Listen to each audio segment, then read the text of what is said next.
Book today in the Thom Hartmann Book Club is Homewreckers by Aaron Glantz, a Pulitzer Prize finalist. The subtitle is How a Gang of Wall Street Kingpins, Hedge Fund Magnates, Crooked Banks, and Venture Capitalists suckered millions out of their homes and demolished the American dream. It's quite a subtitle. This is from chapter 21, titled Triumph of the Homewreckers. Donald Trump took the oath of office on a chilly Friday morning, delivering an inaugural address that promised an end to the corruption and impotence that had widened America's historic wealth gap. He understood that his victory had been propelled by harnessing the public's rage and envy at having been left behind in the economic recovery, and that he promised that he would not forget it. Evoking FDR's famous Forgotten Man speech from 1932 that promised to prioritize the needs of, quote, the man at the bottom of the economic pyramid, Trump declared, quote, the forgotten men and women of our country will be forgotten no longer. Politicians had prospered, he said, but jobs had evaporated, factories closed. Quote, the establishment protected itself, but not the citizens of our country. Their victories have not been your victories. Their triumphs have not been your triumphs.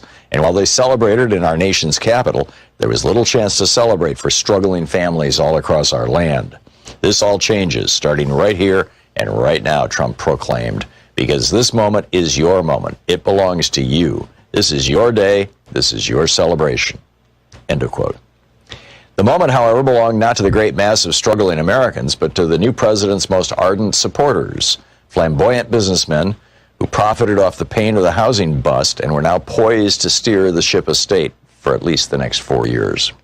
As Trump reached out his hand and swore to preserve, protect, and defend the Constitution of the United States of America, his close friend and inaugural committee chair, Tom Barack, stood behind him, smiling in a blue scarf and black overcoat.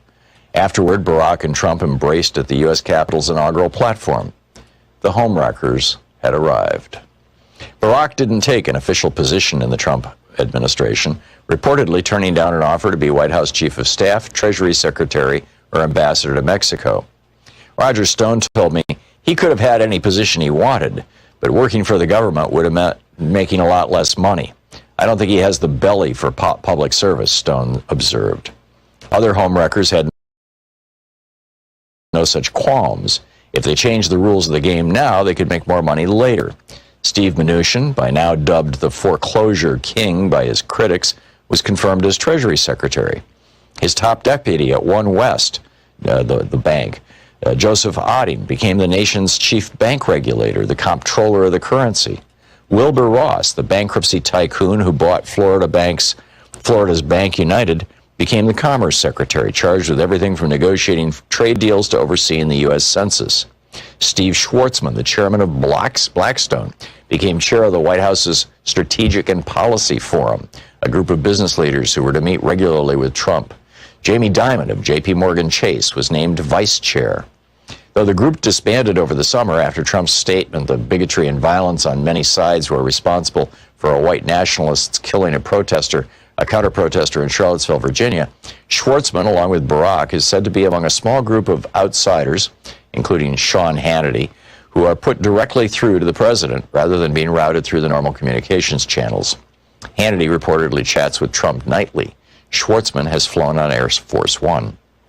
On February 12, 2017, less than a month into Trump's presidency, while the commander-in-chief was dining with Prime Minister Shinzo Abe of Japan at his Mar-a-Lago golf club, Schwartzman threw a massive 70th birthday bash at his Four Winds estate, barely a mile and a half away.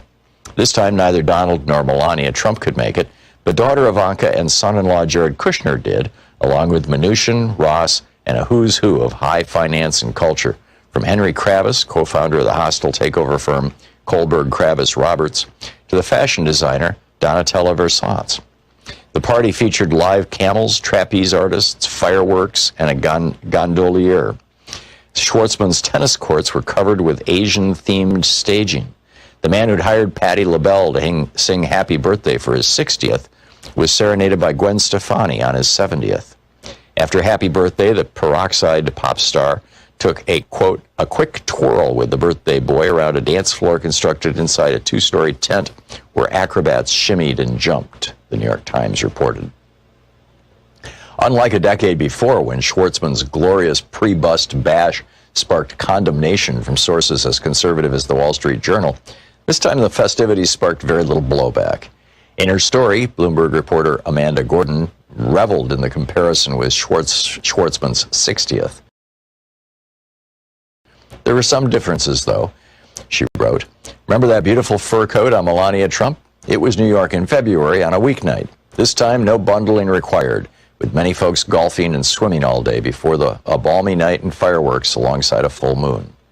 Howard Marks, the co-chairman of Oak Tree Capital, a vulture firm that had bought and flipped 3,000 foreclosures, told Gordon, quote, "The world is an uncertain place. A lot of people are unhappy with a lot of other people. There are a lot of things that people are upset about. So it's nice to have an evening where everybody's happy, harmonious, and upbeat." End quote. There was a lot of celebrating to be had. In June, the gang got together for the marriage of Steve Mnuchin and his third wife, actress Louise Linton, almost 2 decades younger than him. And then it continues from there. The book is Homewreckers by Aaron Glantz.